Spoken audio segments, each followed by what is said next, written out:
আচ্ছা, আপনি কি পড়ি?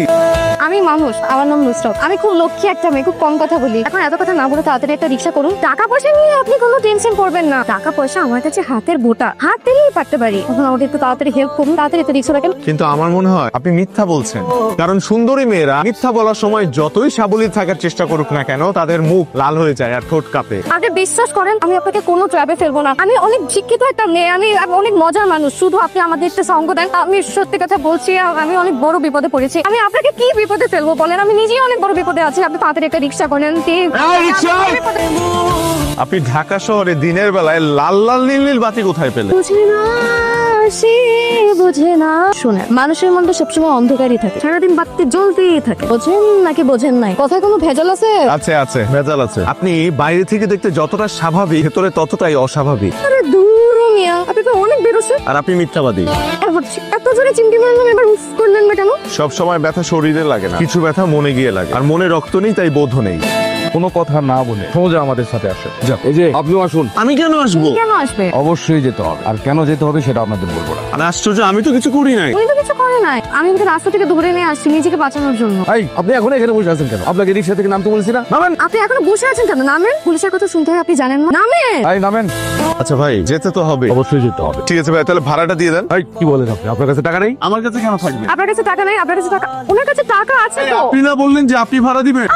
আমি কেন মেয়ে মানুষ, আমি কেন ভাড়া দেব? সব টাকা নেই আপনার কাছে? না। ঠিক আছে, আমি আছে ওনার কাছে টাকা। আপনি দেখেছেন আমার কাছে আছে কিনা? অফিসার, আমি আপনাকে আর কতবার বলবো, আমি ওনাকে চিনি না। প্লিজ ওনাকে ছেড়ে দেন। অবশ্যই ছেড়ে দিব, কিন্তু তার আগে সত্যটা বলতেই হবে। আরে আপনি চিন্তা করবেন না, আমি এখানে ঠিক থাকবো। আপনি জানতো? আরে আপনি জানেন না, ওনারা যদি এখানে আপনাকে আটকায় তাহলে আপনি অনেক বড় প্রবলেমে পড়বেন। কি প্রবলেমে? সবাই দাঁড়িয়ে গেল কেন? জানতে পেরেছেন ছেলেটা কি? বাবা, তুমি আমার কথাটা শোনো। আমি সত্যি সত্যি জানি না উনি কে। তুমি তো অন্তত জানো আমি তোমাকে কখনো মিথ্যা কথা বলবো না। তো চলো আমার সাথে। ওনার যদি কিছু হয় তাহলে আমি তো এখান থেকে যাবোই না। দরকার হলে আমি দিনের পর দিন এখানে পার করবো। তবু এই নিরীহ লোকটার আমি কোনো ক্ষতি হতে দেবো না। আর আমি তো ওনাকে কতবার বললাম, উনি আমার কথা বিশ্বাস করছে না। তাই ওনাকে যদি এখান থেকে না ছাড়া হয় আমি যাবো না। আর বাবা, আমি কিন্তু কথাগুলো শুধু বলার জন্য তোমাকে বলি না। আমি চিনতে পেরেছেন? আজ আসতে দিলাম আর উফ করে উঠলাম। আমি অল্পতেই ব্যথা পাই, বড় কিছুতে নির্বাক হই। আবার কাব্য। কি করবো বলুন? আমি তো একজন সত্যিকারের গরিব দুঃখী কবি। বছরে 2-3টা বই লিখি। আর আগে থিয়েটার করতাম, কিন্তু এখন আর করি না, সময়ের অভাবে। বাহ, অনেক বড় লোকের সাথে আমার পরিচয় তাহলে। শিল্পী মানুষ দেখি রুমের এই অবস্থা করে রেখেছেন, নাকি কুড়িয়ে পাওয়া গোডাউনে থাকে? না, গোড়াও না, ভিক্ষাকারীরা ইনকার করতে হয়নি। এরা কারা? এরা কি দরজা দাঁড়িয়ে এতক্ষণ আমাদের কথা শুনছিল? আমাদের না, আপনার, শুধুমাত্র আপনার। ওরা আমার ছোট ভাই, চিন্তা করবেন না, আমার সাথেই থাকে। আমরা 3জন মিলে এই বাসাটা ভাড়া নিয়ে থাকি। আচ্ছা আচ্ছা, ঠিক আছে, বুঝতে পেরেছি। নাস্তা তো নিশ্চয়ই করেননি।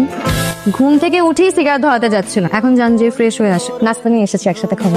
এখন তো আপনার মনে প্রশ্ন জেগেছে কিভাবে আপনার বাসার ঠিকানা পেলাম, তাই না? অবশ্যই জেগেছে, কিন্তু প্রশ্নের উত্তর আমি নিজেই খুঁজে নিয়েছি। আপনি থানা থেকে আমার ঠিকানা নিয়ে সরাসরি আমার বাসায় চলে এসেছেন। এখন ভাবুন, আপনার বাবা যদি জানতে পারে যে আপনি আবারও আমার সাথে যোগাযোগ করেছেন, তাহলে তো আবার আমাকে ধরে নিয়ে যাবে। জি না, ধরবে না, কারণ তারা অলরেডি জেনে গিয়েছে যে আপনার 14 গোষ্ঠীর সাথে আমার কোনো কালই কোনো যোগাযোগ ছিল না। এখন যান না, ফ্রেশ হয়ে আসেন চট করে, আমার অনেক ক্ষুধা লেগেছে। শুনেন, ফিরে তাকে হাসিটা দিবেন কিনা এটা দেখার জন্য ডাক দিয়েছে। তুমি অন্ধ বলি দেখো হাসি, আমি দেখি বলি সব অন্ধকার। তুমি মনে ডুব দিয়ে হৃদয়ের সাথে কাটো সাঁতার, আমি রংধনুর সব রং নিয়ে ফিকে হাত আমার। আমার ঘর এত সুন্দর করে গুছিয়ে ফেলেছে। বলেছিলাম না আপনি পড়ি। আজ এরা কাব্য করা না, নোংরা। এখন থেকে এভাবে সুন্দর করে ঘর গুছিয়ে রাখবেন, তা নাহলে আপনি আবারও আসবেন। তারপরও নোংরা করবেন। আবারে আপনি আসলে একটা জিনিস।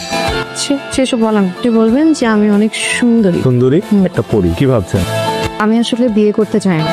ছোটবেলা থেকে বাবা মার এত ঝগড়া দেখে বড় হয়েছে যে আমি সিদ্ধান্ত নিয়েছি যে বিয়ে করবো না। এই কারণে আমার বাবা যখনই প্রস্তাব নিয়ে আসে আমি বাসা থেকে পালিয়েছি। আর শেষবার পালাতে গিয়ে আমাকে আবিষ্কার করেছেন।